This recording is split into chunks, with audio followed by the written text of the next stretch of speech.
Breaking news చూస్తున్నాం. ఇస్రో సూర్యుడిపైన అధ్యయనం కోసం భారీ ప్రయోగానికి రెడీ అయింది. ఆదిత్య L1 శాటిలైట్ను నింగిలోకి పంపుతోంది. ఇవాళ ఉదయం 11:50 గంటలకు శ్రీహరికోట నుంచి ఆదిత్య L1 శాటిలైట్ను మోసుకొని PSLV C-57 రాకెట్ నింగిలోకి దూసుకెళ్లనుంది. సూర్యుడిని స్టడీ చేసేందుకు చేపడుతున్న ఫస్ట్ మిషన్ ఇదే. ఇక భూమికి దూరంగా ఎలాంటి అడ్డంకులు లేకుండా 24 గంటలు సూర్యుడి వాతావరణం లోతుగా పరిశోధించడమే ఈ ప్రాజెక్ట్ ముఖ్య ఉద్దేశమని ఇస్రో తెలిపింది.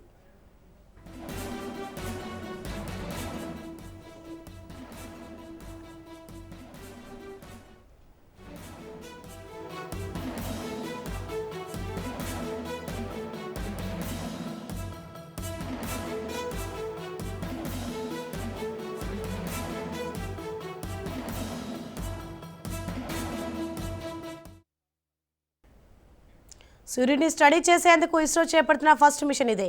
ఇక భూమికి దూరంగా ఎలాంటి అడ్డంకులు లేకుండా 24 గంటలు సూర్యుడి వాతావరణాన్ని లోతుగా పరిశోధించడమే ఈ ప్రాజెక్టు ముఖ్య ఉద్దేశమని ఇస్రో తెలిపింది.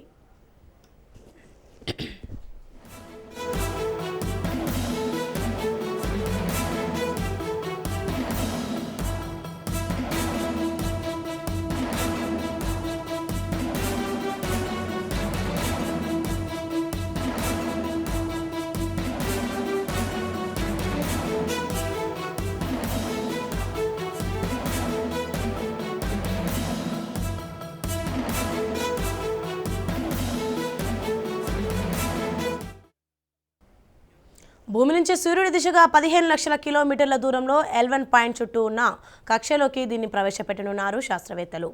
సూర్యుడిని చేరుకోవడానికి దాదాపు 125 రోజులు, సరిగ్గా 4 నెలల సమయం పడుతుందని ఇస్రో తెలిపింది. అంతరిక్షంలో ఇండియాకు ఇదే తొలి అబ్జర్వేటరీగా పనిచేయనుంది.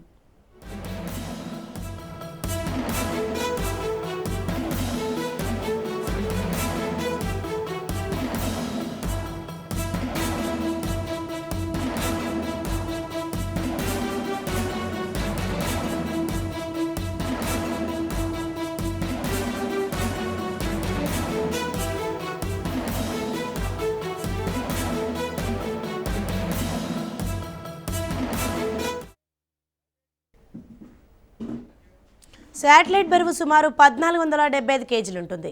శాటిలైట్లో మొత్తం 244 కేజీల 7 పైలట్స్ ఉంటాయి.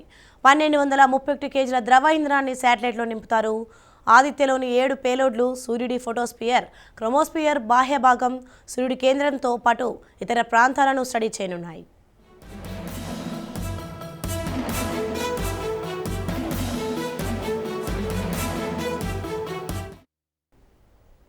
ఇక ఎలక్ట్రోమాగ్నెటిక్ పార్టికల్, మ్యాగ్నెటిక్ ఫీల్డ్ డిటెక్టర్లతో ఈ అధ్యయనం జరుగుతుంది.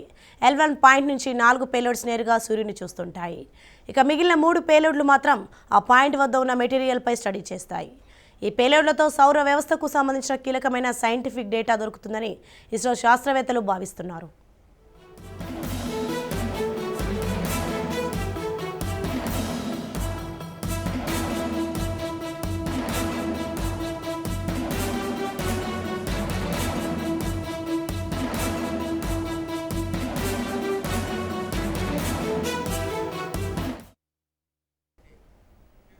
ఇస్రో సూర్యుడిపైన అధ్యయనం కోసం భారీ ప్రయోగానికి రెడీ అయింది. ఇదే విషయంపై మరింత సమాచారం మా ప్రతినిధి చరిత్ కుమార్ అందిస్తారు. చరిత్ కుమార్.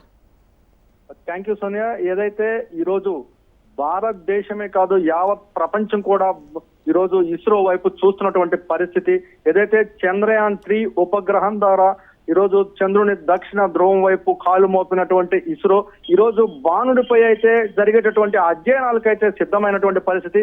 2008 నుంచి కూడా బాణుడి యొక్క వాతావరణ పరిస్థితులు, అక్కడ ఉండేటటువంటి ఏ రకమైనటువంటి వాతావరణ పరిస్థితులు ఉంటాయి, అక్కడ ఏ రకమైనటువంటి పూర్తిగా కూడా ఏ వాతావరణం ఉంటుంది అంటే ఇక్కడ ప్రధానంగా కూడా క్రోమోస్పియర్ అనేటటువంటి కొన్ని ఇది ఉంటాయి, కొన్ని లేయర్స్ ఉంటాయి. అలా అల్ట్రా వైలెట్ కిరణాలు, వీటికి అన్నిటికి సంబంధించిన అధ్యయనం అయితే జరుగుతుంది. దీనిపై అధ్యయనం చేసేందుకు 2008 నుంచి కూడా ఇస్రో శాస్త్రవేత్తలు తీవ్రమైనటువంటి ప్రయత్నం చేశారు. కానీ అవి దగ్గర వాయిదా పడుతూ వచ్చాయి. ఈ రోజు అంటే మరికొన్ని గంటల్లో, మరికొన్ని నిమిషాల్లో అయితే మన ముందుకి నిలిచినటువంటి పరిస్థితి ఈ ప్రయోగం. దీనికైతే కూడా సర్వం సిద్ధమైనటువంటి పరిస్థితి. PSLV C-57 వాహక నౌక ద్వారా 11:50 ఆదిత్య L1 ఉపగ్రహాన్ని నింగిలోకి తీసుకెళ్లినటువంటి పరిస్థితి. ఈ రోజు ఏదైతే ప్రధానంగా 15 లక్షల కిలోమీటర్ల దూరంలో ఉన్నటువంటి బాణుని చేరుకునేందుకు 125 రోజుల సమయం అయితే పడుతుంది. అంటే ప్రధానంగా ఈ అధ్యయనం అంతా కూడా చేసేందుకు పూర్తిగా కూడా అక్కడ 7 పరికరాలను అయితే అక్కడ ఉంచారు. దీని ప్రధాన ఉద్దేశం ఏంటంటే అంటే సౌర శక్తికి సంబంధించినటువంటి అనేకమైనటువంటి అంశాల మీద సుదీర్ఘమైనటువంటి అన్వేషణ, సుదీర్ఘమైన పరిశోధనలు అయితే కొనసాగేటటువంటి పరిస్థితి ఉంది. అలాగే ఇక్కడ మరొక కోణం ఏంటంటే పూర్తిగా ఇక్కడ ఉండేటటువంటి వాతావరణ పరిస్థితుల నేపథ్యంలో సూర్య రేణువులు, సూర్య కిరణాలు, సూర్య తుఫాన్లు అంటే ఈ అనేకమైనటువంటి అంశాల నేపథ్యంలో ఏదైతే అంతరిక్షంలో ఉన్నటువంటి భారత ఆస్తులు అంటే కొన్ని వేల కోట్ల రూపాయలు వెచ్చించి అంటే వాటి కాల పరిమితి అంటే 5 సంవత్సరాలు, 6 సంవత్సరాలు, 10 సంవత్సరాలు పనిచేసేటువంటి ఉపగ్రహాలు ఈ రోజు అంతరిక్షంలో ఉంటాయి. వీటి గమనాన్ని మార్చుకునేదానికి కానీ పూర్తిగా కూడా వీటిని ఏ రకంగా మనం పరీక్షించుకోవాలి అంటే సౌర తుఫాను వచ్చినప్పుడు దాని సౌర తుఫాన్ని ముందే మనం కనిపెట్టి వాటిని దిశను మార్చుకునే విధంగా కూడా ఈ రోజు శాస్త్రవేత్తలు అంచనా వేసినటువంటి పరిస్థితి. వీటన్నిటికి కూడా పూర్తిగా అంటే వీటికి అన్నిటినీ కూడా అధ్యయనం చేసేందుకు మరికొన్ని అంశాలను కూడా అక్కడ సూర్యుని చుట్టూ ఉన్నటువంటి వాతావరణ పరిస్థితులు ఏంటి వీటన్నిటిని కూడా అధ్యయనం చేసేందుకైతే ఇస్రో శాస్త్రవేత్తలు మరి ఒక అడుగు దూరంలో నిలబడారని చెప్పాలి. అంటే పూర్తిగా లాంగ్రేజ్ 1 అనేటటువంటి పాయింట్ వద్ద అంటే ఈ హాలోజన్ అనేటువంటి కక్షలో అయితే దీన్ని ప్రవేశపెట్టున్నారు. పూర్తిగా కూడా ఈ ప్రయోగానికి సర్వం సిద్ధమైనటువంటి ఈ ప్రయోగాన్ని వీక్షించేందుకు కేంద్ర మంత్రి జితేందర్ సింగ్ కూడా ఈ రోజు ఇస్రోకు చేరుకున్న పరిస్థితి. ఈ అన్ని పరిస్థితుల నేపథ్యంలో ఈ రోజు శ్రీహరికోట వద్ద కట్టుదిట్టమైనటువంటి భద్రత ఏర్పాట్లు చేసి ఉన్నారు Sonia. Right, thank you Sarath Kumar.